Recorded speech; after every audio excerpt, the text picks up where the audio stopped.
Eh, Selamat pagi anak-anak. Bagaimana? Apa kabar anak-anak? Tentunya dalam keadaan sehat-sehat kan? Nah, semoga Tuhan selalu melindungi kita sehingga kita menjadi selamat walaupun berada di tengah COVID-19, ya kan? Nah, kali ini bertemu kembali dengan Bapak, yaitu dalam pelajaran pendidikan agama Hindu dan budi pekerti. Nah, sebelumnya mari kita memohon keselamatan kehadapan Ida Sang Yang Widi dengan yaitu mengaturkan sembah pengastengkara pangandali umat dan dilanjutkan dengan berdoa. Mari ambil sikap anak-anak dengan baik. Jangan berada. Ya, Bapak pimpin. Pangandali mulai. Om Swastiastu. Nah, dilanjutkan dengan berdoa anak-anak langsung. Berdoa mulai. Om Awigenam Astu Yenamo Sidem.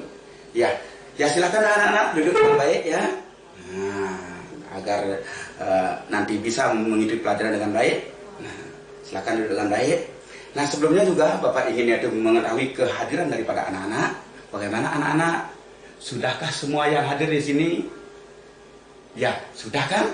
Nah, jadi anak-anak sudah semua rajin sekali ini dalam mengikuti materi Bapak. Nah, untuk itu kali ini kembali Bapak katakan bahwa kita akan belajar bersama-sama yaitu pendidikan agama Hindu dan budi pekerti dengan materi pokok yaitu Tak Duam Hasi.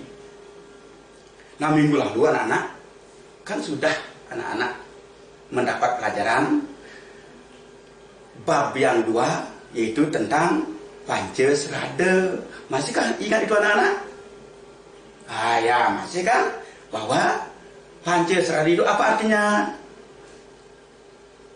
Yaitu 5 keyakinan atau kepercayaan. Ya. Nah, sekarang dalam materi Tak Duam Hasi ini, silakan anak-anak nanti ya pelajari. Mungkin sudah anak dapat membaca, yaitu buku yang Bapak bagikan. Nah, pendidikan agama Hindu dan budi pekerti. Halaman, bab 3, halaman yaitu 31. Nah, silakan anak-anak baca di halaman 33 ini keterangan daripada yaitu Tak Duam Hasi.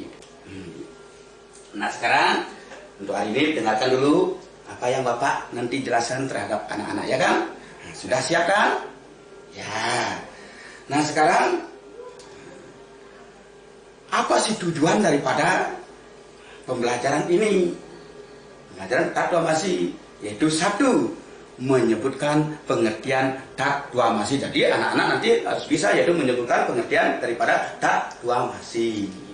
Yang kedua yaitu anak-anak mampu menjabarkan ajaran Tak Duam Hasi dalam cerita Itihasa.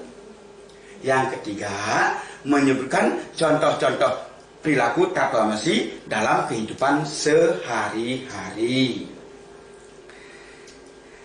Selanjutnya yang keempat, menjelaskan tempat melaksanakan ajaran Tak Duam Hasi.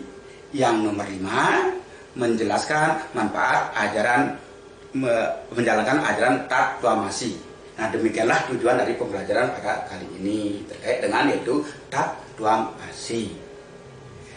Nah, bagaimana sekarang untuk mencapai tujuan ini anak-anak? Nah, tentunya kamu harus yaitu belajar dengan semangat, dengan tekun. Nah, sehingga apa yang nanti Bapak sampaikan, anak-anak bisa mencapai tujuan apa yang sudah katakan Bapak tadi. Nah, untuk itu tidak lepas juga anak-anak harus yaitu belajar dengan senang hati. Nah, sehingga merupakan tujuan yang nanti yang tadi Bapak paparkan dapat tercapai. Nah, untuk itu mari kita yaitu biar senang hati anak, mari kita yaitu menembang terlebih dulu ya. Setuju anak-anak? Setuju? Ya, setuju ya kan? Nah, untuk itu tembangnya ini adalah pupuh pucung.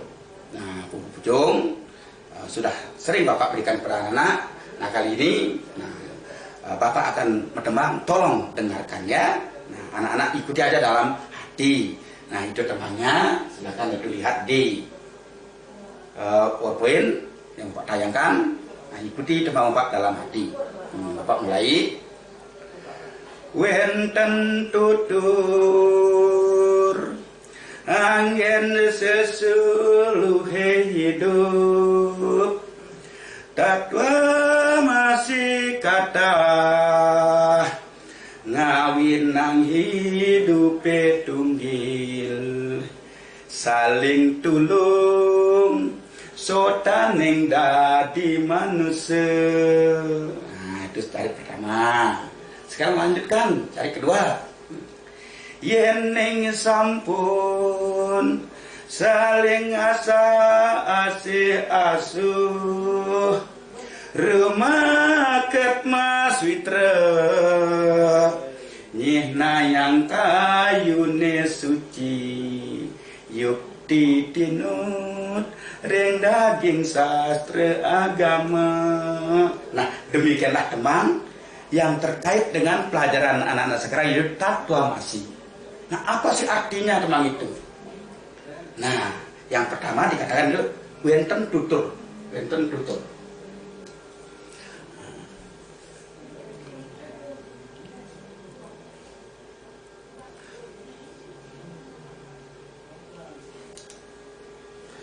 Wenten tutur. Nah ini artinya itu ada suatu pendidikan atau pelajaran. Angel sesuluh hidup yang dipakai untuk yaitu pedoman hidup, artinya. Yang nomor 3 kata dia tatwa masih kata, tatwa masih kata. Itu artinya apa itu yang dipakai pedoman hidup? Tiada lain adalah tatwa asih namanya.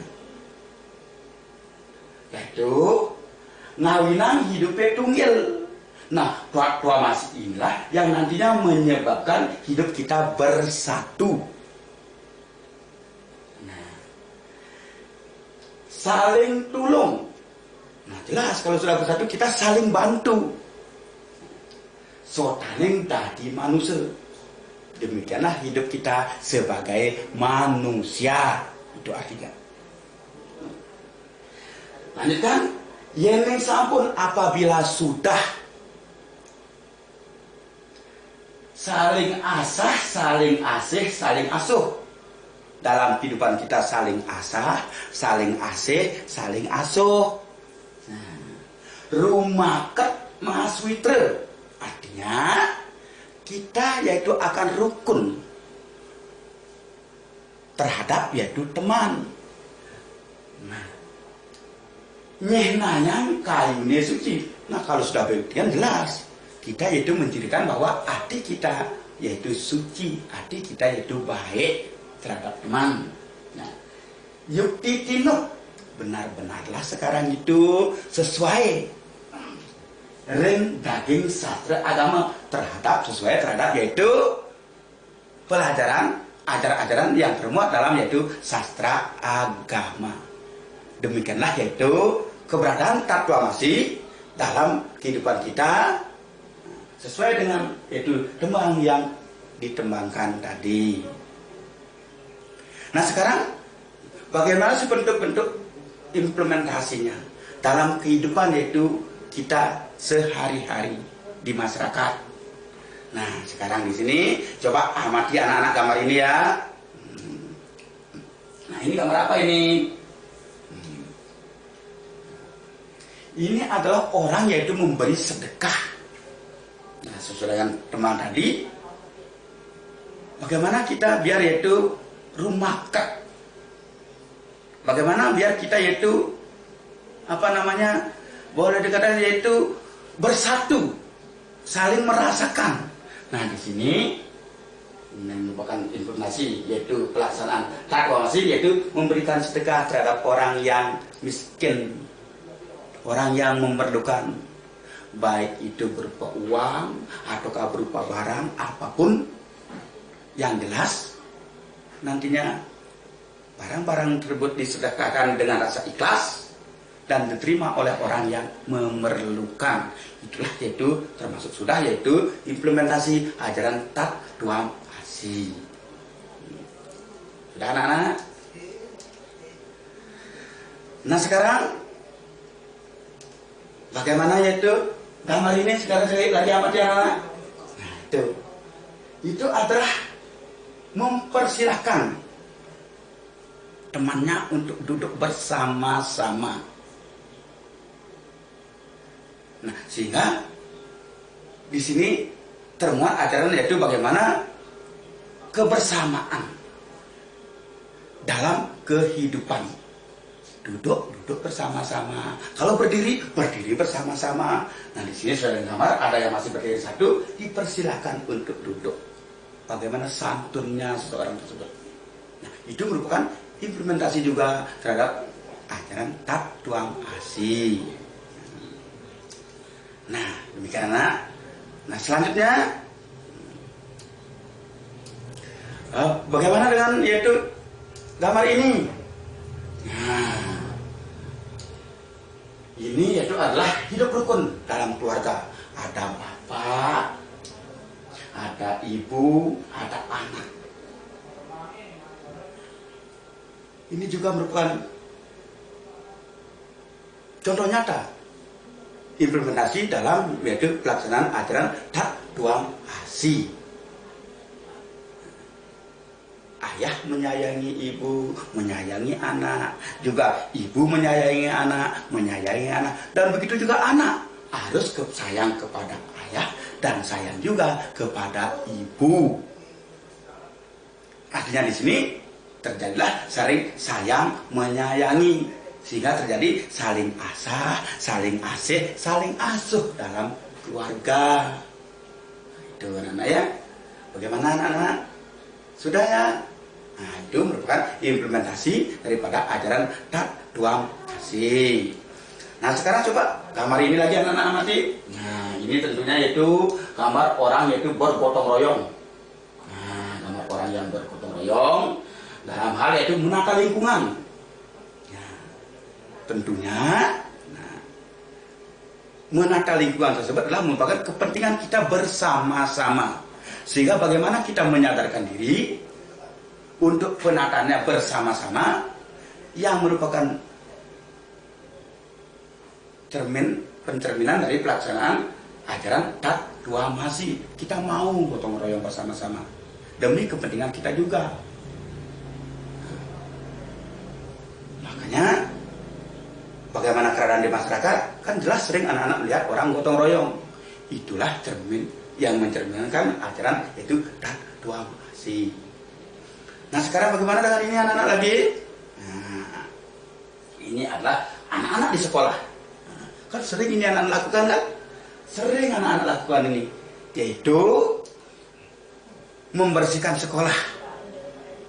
Bagaimana kita bersama-sama membuang sampah dengan yaitu tong sampah yang besar, sehingga kita bersama-sama membuang, bisa sampah itu terbuang sampai ke tempat tujuan. Itu juga implementasi daripada ajaran tat tuam asi. Nah, dengan demikian sekarang apa sih arti kata daripada tat tuam asi ini? Apa artinya? Nah, sudah tadi kita amati gambar-gambar, semuanya itu adalah pencerminan daripada ajaran tat tuam asi. Sekarang apa arti kata tat tuam asi?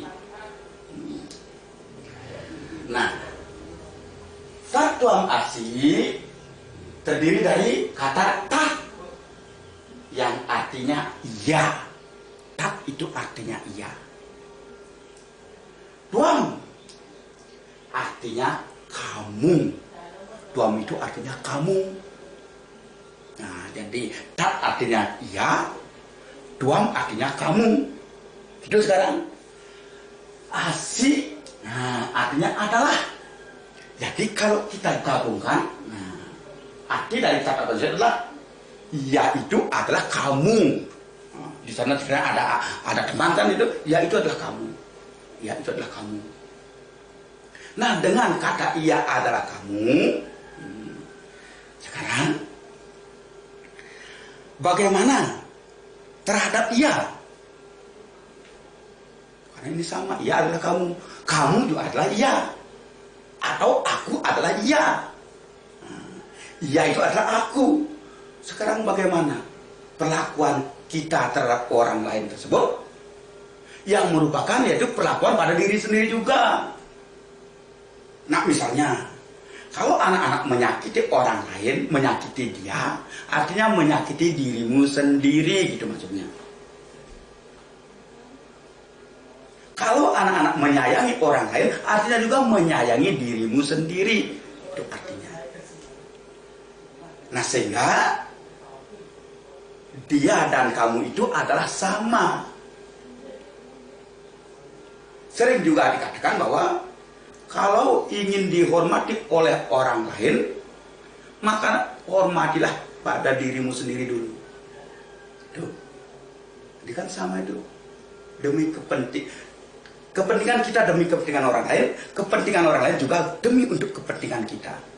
Apa yang orang lain rasakan ada pada perasaan kita juga. Karena kita adalah merupakan ciptaan Tuhan yang sama. Sama-sama ciptaan Tuhan.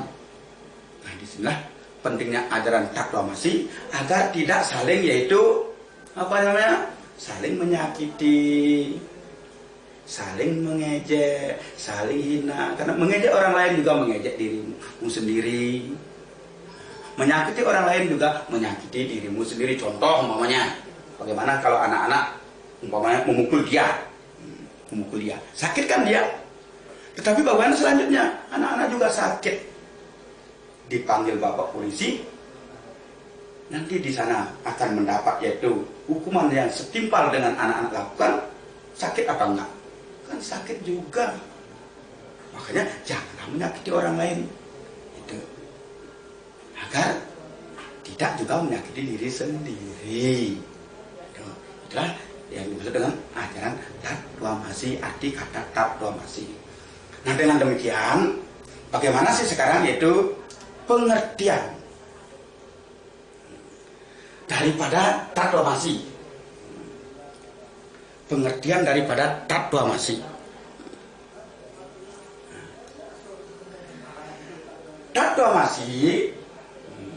Taklamasi adalah ajaran moral yang bernapaskan agama Hindu.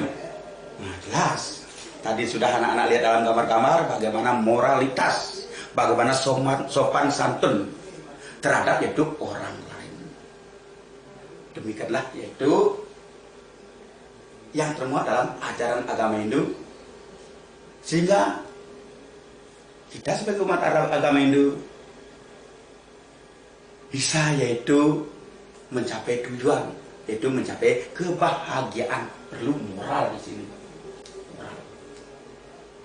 Santun terkait dengan etika.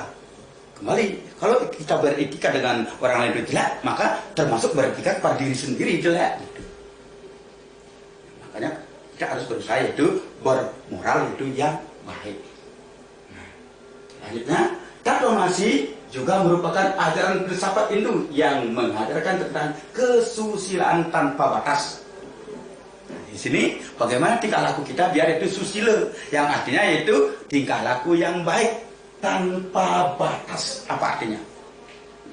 Di sini tidak ada batasnya terhadap siapapun, dimanapun, siapapun, dimanapun, baik kepada sesama manusia, kepada makhluk hidup, dan termasuk kepada lingkungan yang tidak mengenal batas waktu. Kapan dilaksanakan itu? Jadi setiap waktu kita harus melaksanakannya. Kesusilaan yang tanpa batas. Harus kita berbuat susila, harus berbuat baik kepada yaitu semua ciptaan Tuhan. Baik yang sebagai manusia, binatang, dan makhluk-makhluk lainnya, makhluk hidup, juga harus kita yaitu mengadakan tingkah laku yang susila. Selanjutnya, taklamasi menuntun kita memiliki jiwa sosial. Nah, tadi sudah dengan gambar tadi bahwa dengan pengawalan ajaran proklamasi, berarti kita sudah memiliki jiwa sosial sehingga mau bergotong royong, mau memikirkan kepentingan orang banyak. Karena kita sebagai manusia tidak bisa hidup sendiri, kita harus yaitu hidup dengan orang lain. Itulah yang kita sadari, maka kita harus mau yaitu bergotong royong, hidup sebagai makhluk sosial. Kita bekerja sama dengan orang lain. Sudah demikian. Nah, sampai di sini bagaimana anak-anak? Ada pertanyaan? Nah, kalau ada nanti pertanyaan ya anak-anak, nah silakan anak-anak yaitu kirim lewat WA nanti di sana dalam bentuk diskusi-diskusi. Apa yang belum paham bisa nanti temanmu yang menjawabkan gitu. Bisa temanmu yang menjawab. Nanti kirim lagi di grup. Nah, pertanyaan-pertanyaan itu nanti Bapak yang akan meluruskan. Ya, silakan teman-teman nanti menjawab pertanyaan teman ya. Janji ya. Ya. Nah, sekarang lanjutkan dulu ya. Nah, Tatwamasi dalam yaitu cerita itihasa. Nah, bagaimana Tatwamasi dalam cerita itihasa? Nah, di sini ada yaitu ajaran Tatwamasi di samping mengajarkan tentang jiwa kesusilaan, Tatwamasi ini juga merupakan dasar dari susila hidup. Sudah tadi itu Bapak terangkan bahwa Tatwamasi itu adalah merupakan dasar-dasar bagaimana kita hidup dalam masyarakat sebagai umat yang beragama Hindu biar yaitu mencapai tujuan tiada adalah kebahagiaan yang tertinggi. Ya. Nah, sekarang bagaimana sih cerita antara Kumbhakarna terkait dengan Itihasa yang merupakan implementasi dari ajaran Tatwamasi. Nah, coba dengarkan ceritanya anak. Ini Bapak kasih cerita singkat ya. Nah, di sini, ini yaitu Kumbhakarna. Ini Rahwana. Kumbhakarna dengan Rahwana itu adalah bersaudara, anak. Bersaudara. Yang mana merupakan yaitu boleh dikatakan berwajah raksasa. Seram kan, menyeramkan kan. Badannya tinggi. Wajahnya menyeramkan. Yang hidup di kerajaan yaitu Alengka. Nah, di sini ceritanya singkat Bapak ceritakan. Kumbhakarna ini sebenarnya walaupun raksasa sering juga yaitu berbuat baik terhadap kakaknya ataukah terhadap keluarganya yang berbuat salah dalam melaksanakan ajaran-ajaran, maka Kumbhakarna sering yaitu meluruskan. Nah, pada suatu hari anak-anak, Kumbhakarna dan Rahwana ini yaitu mengadakan suatu pertapaan, bertapa dia. Nah, bertapa. Tapa yang dilakukan dia itu adalah dilakoni dengan penuh keyakinan, penuh keikhlasan, dengan mengucapkan mantra-mantra doa yang sangat khusyuk, yaitu memohon atau memuja dewa.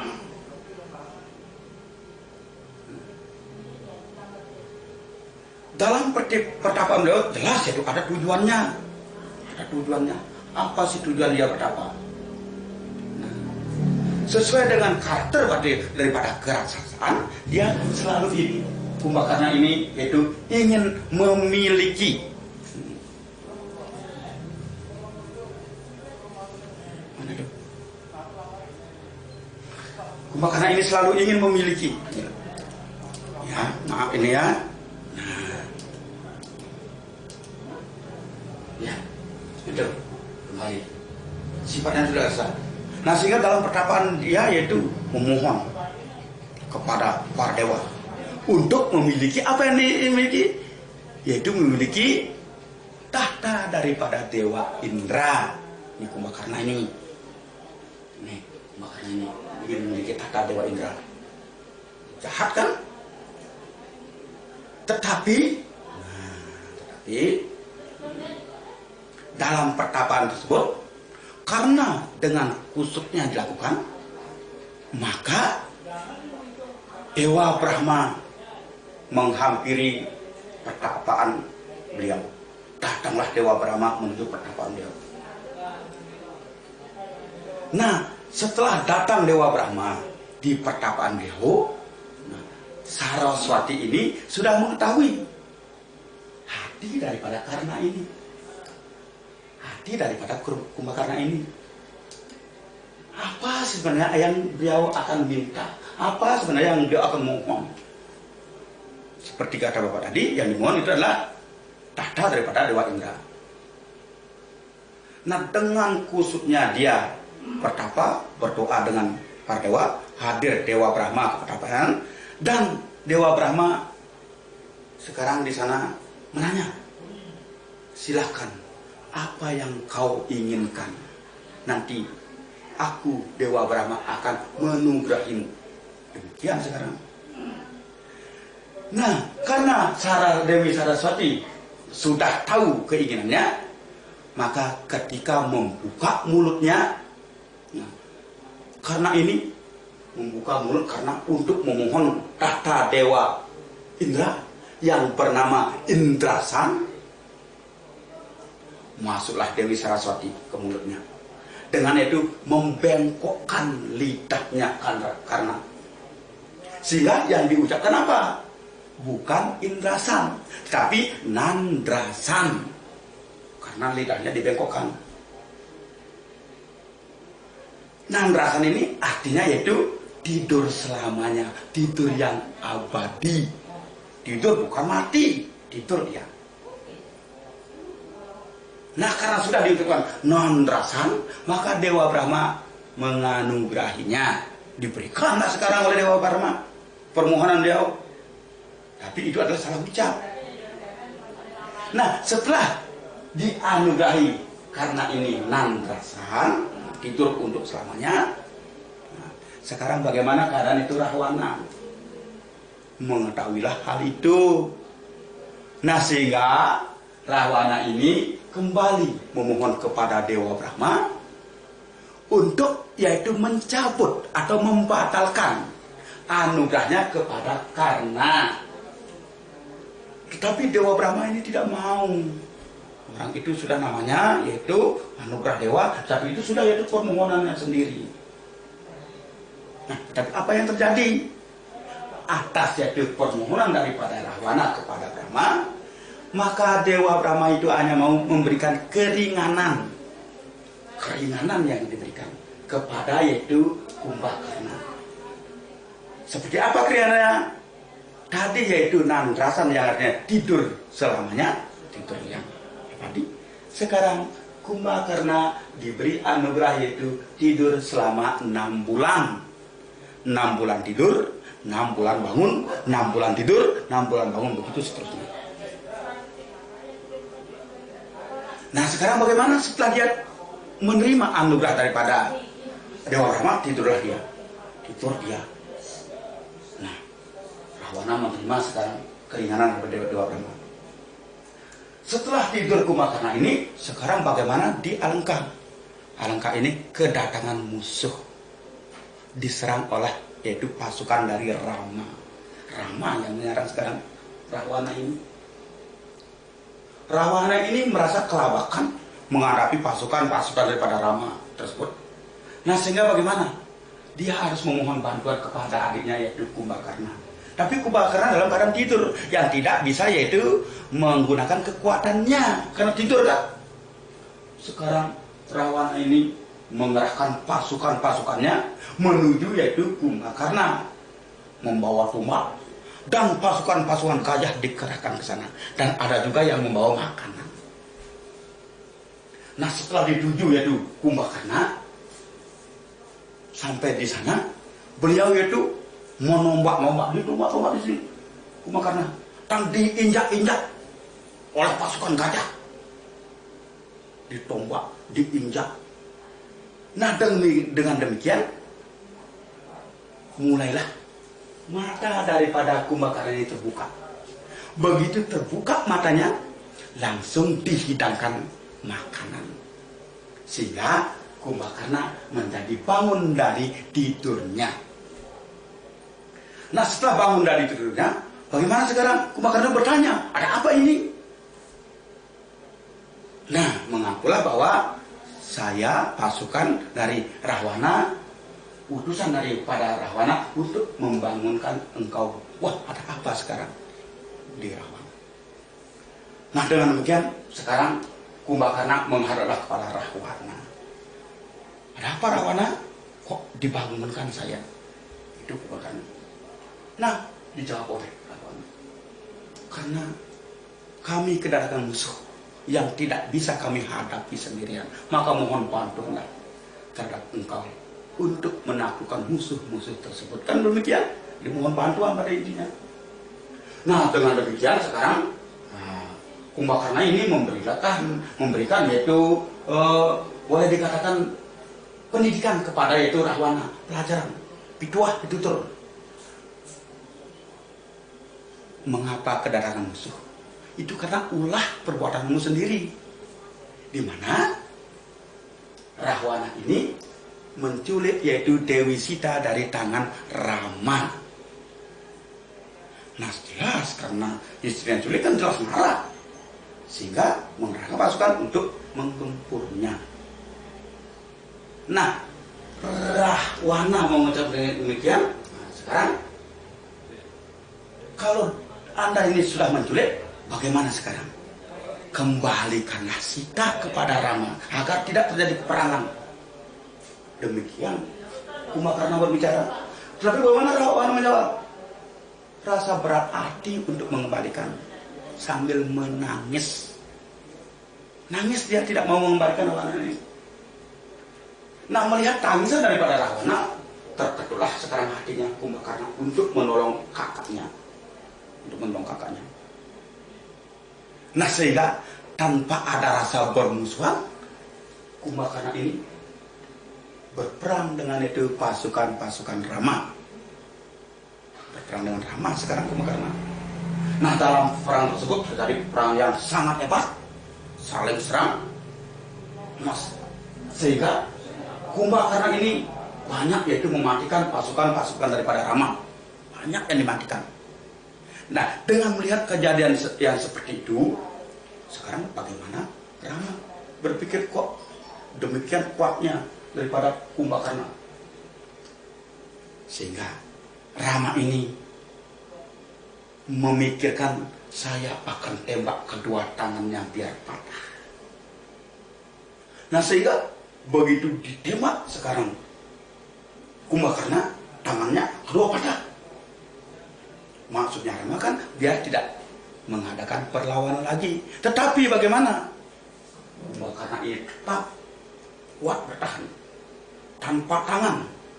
Dia yaitu menginjak pasukan-pasukan Rama dengan kakinya. Kakinya menginjak-injak. Dapat juga yaitu sampai mematikan dari pasukan-pasukan Rama. Nah, lagi sekarang Rama berpikir, kalau begitu saya kakinya akan tembak kedua-duanya. Begitu kakinya ditembak oleh Rama, patah kedua-duanya. Nah, sehingga Kumbakarna ini sudah tanpa tangan, tanpa kaki, masih juga bisa mengadakan perlawanan. Dengan itu menggulingkan badannya terhadap itu pasukan-pasukan daripada Rama, diguling-guling, sehingga bisa juga nanti sampai yaitu mematikan pasukan daripada Rama. Nah, keputusan yang terakhir diambil oleh Sang Rama dengan demikian melihat kekuatan daripada Kumbakarna ini, maka ditembaklah lehernya ditembak sekarang. Biar terpisah antara yaitu kepala dengan badan. Begitu ditembak, langsunglah sekarang putus, diambillah kepalanya, dibawa terbang dan dijatuhkan di kerajaan Alengka. Nah, demikian yaitu sedikit cerita tentang yaitu Kumbakarna dengan Rahwana. Nah, sekarang di mana sih hikmahnya terkait dengan pelajaran anak yaitu Tatwamasi? Jadi jelas ya, Di sini saling bantu-membantu. Pertama, anugerah daripada Dewa Brahma terhadap Kumbakarna yang diberi anugerah sesuai dengan permohonan itu nandrasan karena salah ucap. Yang sebenarnya itu adalah indrasan maksudnya, tapi nandrasan diminta tidur selamanya. Maka Rahwana merasa bersedih terhadap adiknya, maka memohon kepada Dewa Brahma kembali sehingga mendapat keringanan tidur selama 6 bulan. Tuh. Selain itu juga sekarang bagaimana pembalasan daripada Kumbakarna terhadap kakaknya? Dia sampai rela mengorbankan tangan, kaki, kepala putus demi yaitu membantu Rahwana. Nah, demikianlah ya cerita singkat tentang yaitu Kumbakarna. Nah, sampai di sini bagaimana anak? Ada yang ditanyakan? Kalau tidak, Bapak lanjutkan ya. Kembali kalau bertanya nanti anak-anak yaitu lewat WA ya. Nah, sekarang bagaimana sih yaitu tempat pelaksanaan ajaran Tattwa Masi di mana sih tempatnya? Nah, tadi sudah saya katakan bahwa ajaran Tattwa Masi dapat dilaksanakan dimanapun berada, baik di rumah, di sekolah, di masyarakat, di lingkungan sekitar, ya, dimanapun itu bisa dilaksanakan. Contohnya tadi sudah Bapak kasih anak-anak yaitu melihat gambar-gambar, ada di rumah, ada di masyarakat, ada yaitu di lingkungan. Itulah sebagai tempat-tempat kita melaksanakan yaitu ajaran Tattwa Masi. Nah, sehingga mungkin anak-anak masih ingat bagaimana itu filosofi daripada nyanyian Eka. Beranjak dari pelaksanaan Tattwa Masi di keluarga, ada itu nyanyian satu-satu aku sayang ibu, dua-dua juga sayang kakak ayah, tiga-tiga sayang adik kakak, satu, dua, tiga sayang semuanya. Nah, di sini implementasi daripada ajaran Tattwa Masi dalam keluarga. Bagaimana saling menyayangi antara ayah dengan anak, ibu dengan anak, dan begitu juga anak dengan ayah, anak dengan ibu, dan tidak lepas juga dengan kakak adik. Artinya di keluarga lah kita melaksanakan ajaran Tattwa Masi. Di sini dimanapun berada, nah, di rumah, di sekolah, sudah kan anak-anak? Bagaimana kita terhadap teman-teman di sekolah? Kan sudah itu pelaksanaan ajaran Tattwa Masi. Nah, selanjutnya dengan melaksanakan ajaran Tattwa Masi kita dituntut untuk memiliki jiwa sosial, memiliki keinginan untuk menolong diri sendiri. Jadi dengan melaksanakan ajaran Tattwa Masi kita termasuk menolong diri sendiri, yang artinya juga menolong juga orang lain, menyelamatkan diri sendiri, menyelamatkan orang lain, menyelamatkan orang lain, menyelamatkan diri sendiri. Demikian maksudnya. Nah, sekarang lanjut. Manfaat ajaran Tattwa Masi. Manfaat ajaran menjalankan ajaran Tattwa Masi. Ajaran Tattwa Masi sangat bermanfaat dalam kehidupan kita karena dengan menjalankan ajaran Tattwa Masi kita akan mendapat kebaikan yang maha tinggi. Anak dan keturunan kita akan selamat hidupnya. Nah, ini kalau sudah kita melaksanakan ajaran Tattwa Masi katanya mendapat yaitu kebaikan yang maha tinggi. Bagaimana sih? Nah, ini termuat dalam yaitu Sara Samuscaya 168, dalam Sara Samuscaya 168 ya.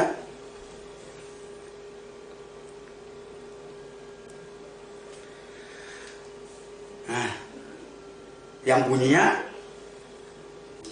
hana tawang mangke kramani maweh anugrah masuke agawe budan reng wong darindre enak teu manahnya ikeut teu wong mangkana wedi anaknya putunya wikewetnya tekeng wenang-wenangnya lawan kocapi lekasannya reng ayu.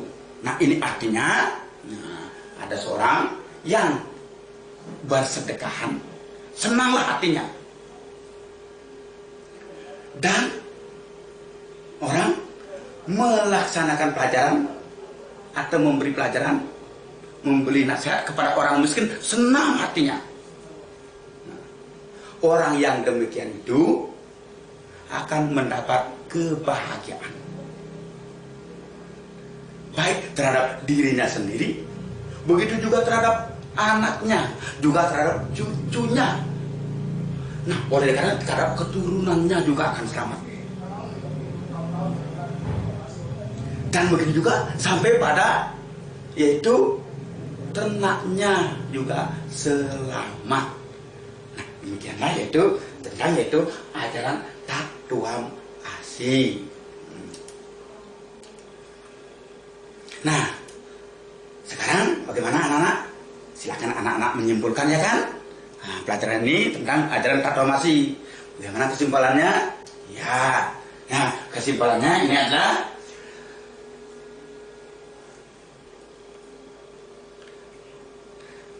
Tatuam Asi adalah ajaran moral yang bernapaskan. Nah, Tatuam Asi adalah ajaran moral yang bernapaskan agama Hindu. Tadi sudah dijelaskan. Nah, ini kesimpulan. Tatuam Asi juga merupakan ajaran filsafat Hindu yang mengajarkan tentang kesusilaan tanpa batas. Tatuam Asi ini merupakan menuntun kita memiliki jiwa sosial. Itu terkait dengan apa yang Bapak terangkan tadi. Nah, silakan ini anak-anak catat ya, silakan catat. Nah, demikian yaitu keterangan Bapak tentang Tatuam Asi. Sekarang Bapak yaitu akan kasih anak-anak tugas. Itu ini tugasnya. Nanti silakan anak-anak kerjakan. Bapak akan kirim yaitu lewat WA. Nanti silakan anak-anak bekerja. Dan sekali lagi Bapak ingatkan, ingat diskusinya ya. Nanti pertanyaan-pertanyaan silakan dikirim lewat WA. Dan nanti anak-anak yang lain menjawabnya. Nah, untuk hari ini sekian dulu dari Bapak. Bapak juga perlu menyampaikan bahwa pertemuan untuk berikutnya, silakan siap-siap anak-anak mempelajari buku yang sudah Bapak berikan, yaitu dengan materi yaitu Sadripu. Nah, untuk kali ini sekian dulu dari Bapak. Bapak akhiri dengan yaitu Paramasanti. Om Santi Santi Santi Om.